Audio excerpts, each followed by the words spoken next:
Alors,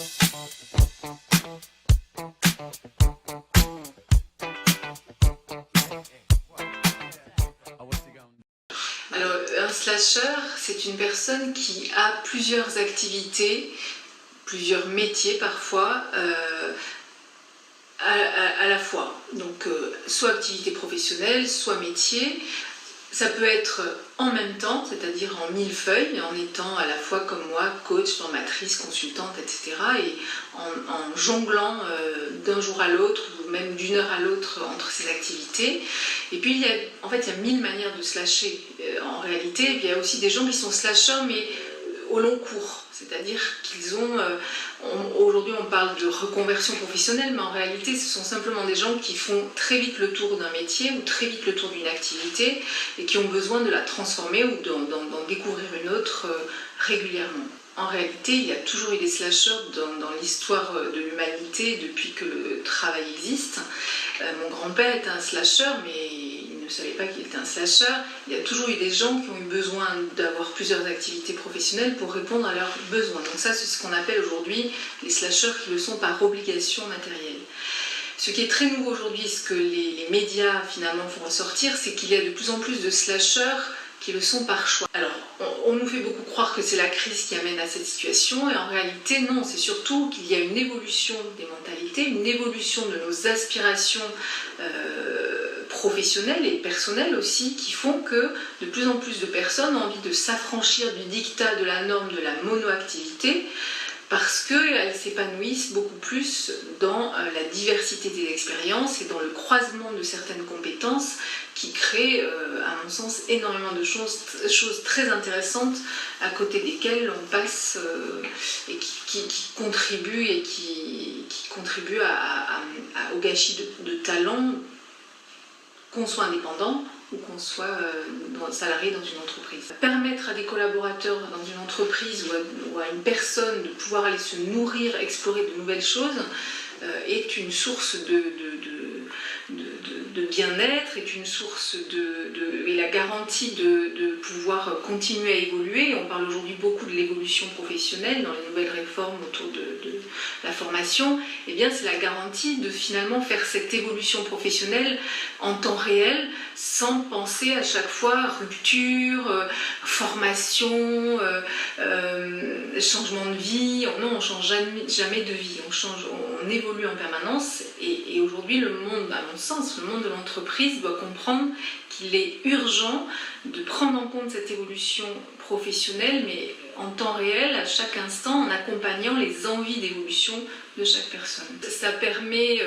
ça permet à mon sens, d'être une vraie réponse à la question du bien-être au travail et de l'épanouissement de la personne, qu'il soit professionnel et personnel, sans être dans cette coupure entre les deux.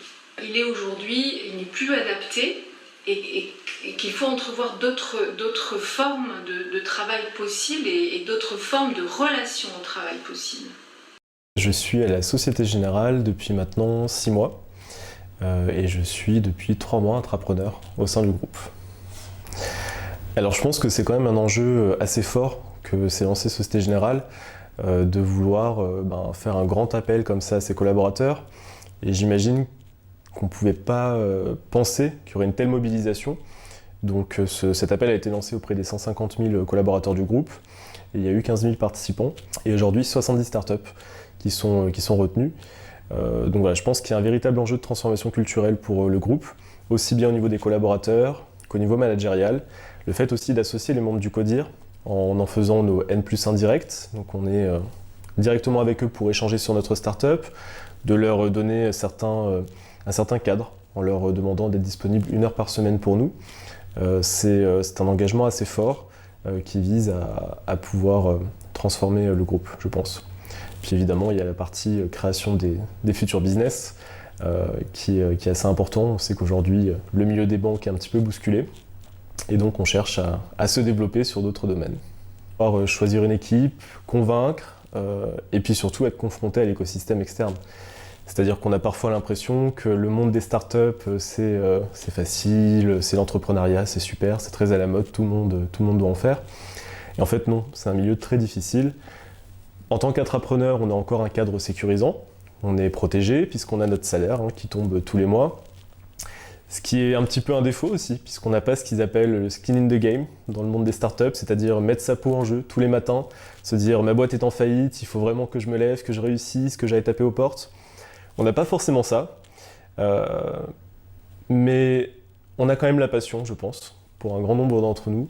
On croit en ce qu'on fait, et c'est ce qui nous permet de nous lever le matin et d'être skin in the game.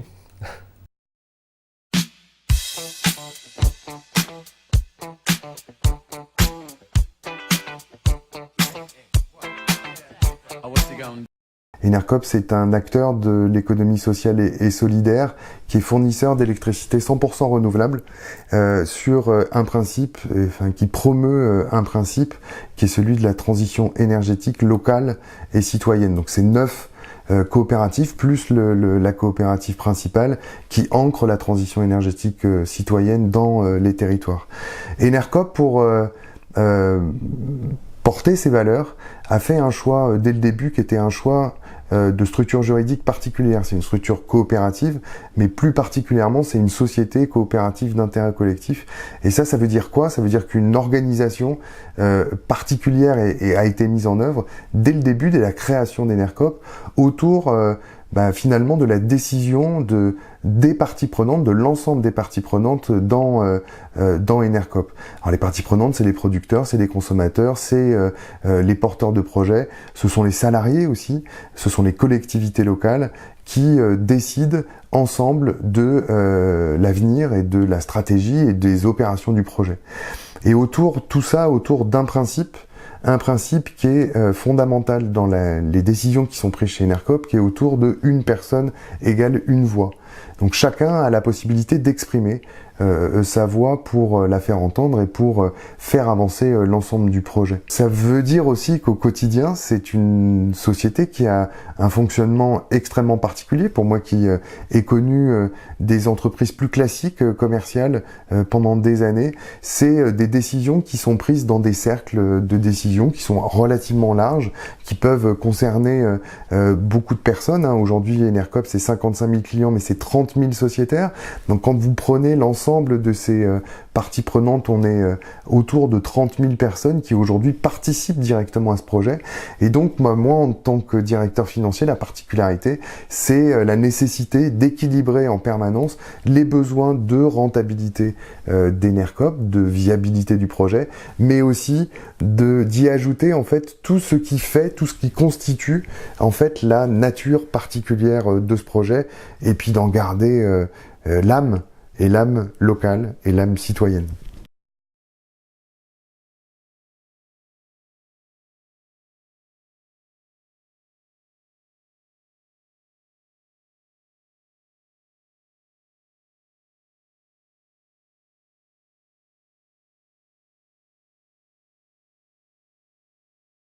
En fin de compte, dans l'entreprise Decathlon, depuis 3 ans maintenant, à peu près début 2015, on vit ce qu'on appelle la transformation managériale, et notamment sous l'impulsion qu'on appelle l'entreprise libérante. Et libérer quoi? Libérer les énergies, en fin de compte. Et donc, au fil du temps, on a construit cet environnement nourricier, en tout cas cet environnement de bienveillance et d'exigence autour de cela, et ce qu'on appelle aussi le principe de subsidiarité, c'est-à-dire vraiment que la décision, elle est prise par celui qui fait, quoi. Dans notre vision, par exemple 2026, on s'est écrit que dans 2026, chez Decathlon, on sera 100 000 freelancers. Donc il y a vraiment un mouvement ouvert, en tout cas d'être conscient que demain, à la fois pour certainement fidéliser, mais recruter des talents, on ira chercher des modes de fonctionnement différents et peut-être pas ce qu'on va appeler une relation gagnant-gagnant entre une entreprise qui accueille certes des salariés, mais qui accueillera de plus en plus de freelance demain. Mais c'est quoi ce contrat ou ce partenariat gagnant-gagnant au-delà du contrat de travail que l'on connaît aujourd'hui? Eh ben, il faut construire cela. Donc moi, je participe à ça. Alors, par contre, c'est comment on crée cette notion de travail en mode réseau, ce travail, de ne pas avoir peur de l'autre, de ne pas avoir peur de la détention de l'information, mais d'être davantage dans le partage. Et le défi, c'est de faire en sorte que que certes que chacun soit bien dans ce qu'il est au plus profond de lui, tout en laissant la place aux autres, quoi. Et puis le défi, il est comment demain on sait valoriser ce capital humain nouveau qui en tout cas dans la situation actuelle du droit, voilà, est détaché de ces liens de subordination. Et comment demain on sait accueillir, intégrer, former, reconnaître ces slashers, ces hybrides qui viendront renforcer la marque employeur. Quand on lâche la bride, quand on lâche la libération des énergies et qu'on laisse cette notion de responsabilisation au chacun d'entre nous, on s'aperçoit qu'on ne connaît pas très bien nos collaborateurs. On s'aperçoit qu'on ne connaît pas tous les talents dont ils sont propriétaires. Parfois même eux d'ailleurs, il y a beaucoup d'inconscients là-dessus. Et quand on ouvre un peu ce portail-là et ce champ-là, waouh!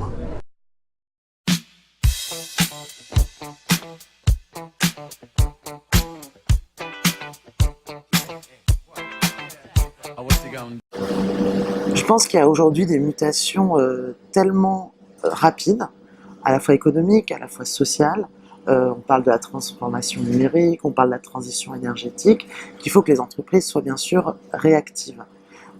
Et que l'organisation qu'on connaît depuis maintenant presque plus de 100 ans, encore plus même, qui est une organisation très verticale, très classique, très hiérarchique, aujourd'hui me semble, moi, complètement dépassée, justement pour répondre en réactivité à ces différentes mutations.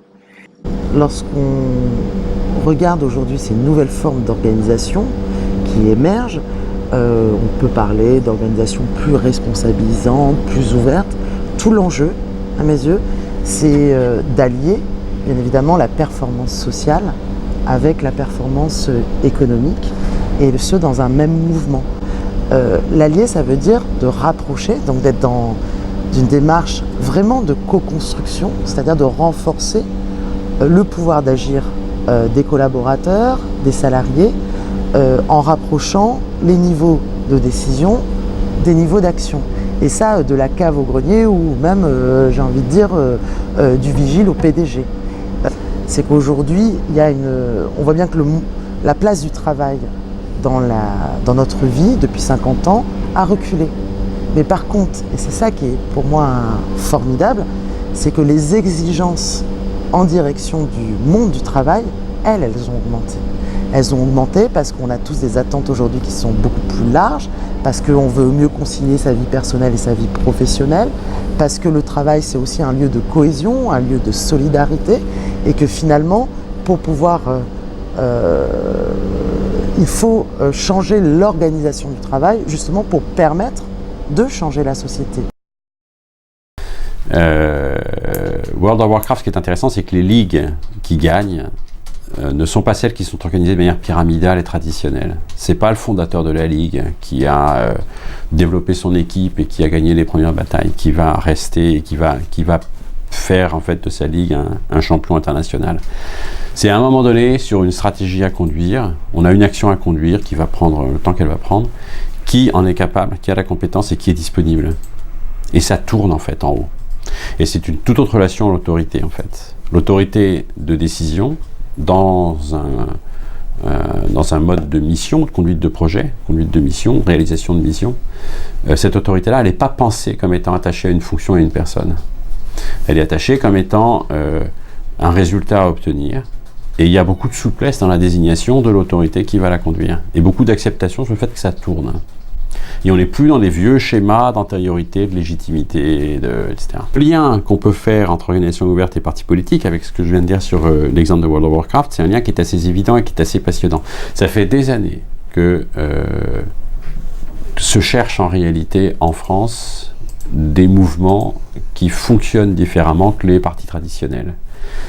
Sur une logique qui est en gros, on passe du petit soldat qui soutient au contributeur qui contribue justement.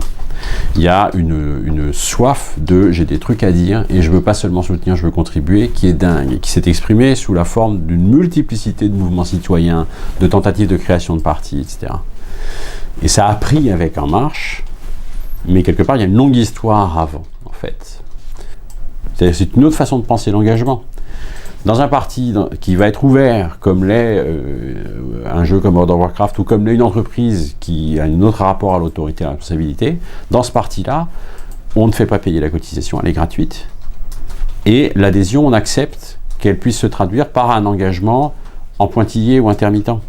C'est-à-dire, tel sujet, j'adhère aux valeurs fondamentalement, je soutiens le mouvement de principe, j'ai une disponibilité de 3 mois, tel sujet m'intéresse et je suis compétent pour le conduire. Bah, t'es le bienvenu. Et puis on te voit, tu prends le leadership sur tel truc, puis après on ne te voit plus. Et c'est pas grave.